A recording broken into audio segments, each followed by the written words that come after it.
கோவையில் காட்டு யானை தாக்கி இளைஞர் உயிரிழந்தார்.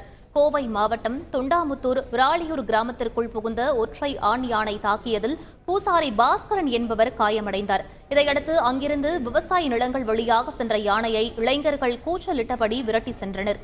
அப்போது கார்த்திக் என்பவரை யானை தாக்கியதில் சம்பவ இடத்திலேயே உயிரிழந்தார். தகவல் அறிந்து அங்கு வந்த வனத்துறையினர் யானையை அடர்ந்த வனப்பகுதிக்குள் விரட்டினர். இந்நிலையில் ஊருக்குள் புகுந்த யானையை கார்த்திக் தனது நண்பருடன் துரத்தி செல்லும் காட்சிகள் வெளியாகியுள்ளன.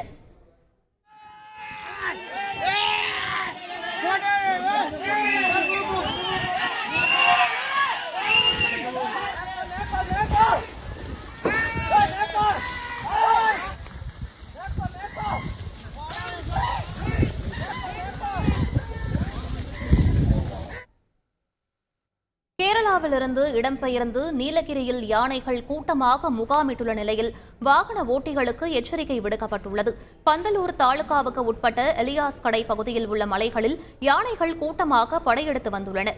பந்தலூரிலிருந்து வயநாடு செல்லும் பிரதான சாலையை யானைகள் எப்போது வேண்டுமானாலும் கடக்க வாய்ப்புள்ளதால் வாகன ஓட்டிகள் எச்சரிக்கையுடன் இருக்க வனத்துறையினர் அறிவுறுத்தியுள்ளனர். மேலும் புகைப்படம் எடுக்கவோ சப்தம் எழுப்பவோ வேண்டாம் என்றும் கேட்டுக் கொண்டுள்ளனர்.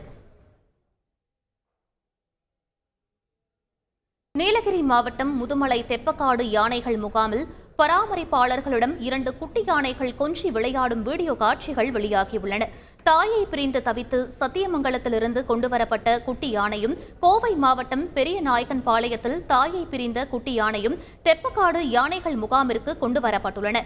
அங்கு பிரத்யேகமாக தயாரிக்கப்பட்டுள்ள கிரால் கூண்டுடன் ஒரு குட்டி யானைக்கு தலா 2 பேர் வீதம் 4 பேர் பராமரித்து வருகின்றனர்.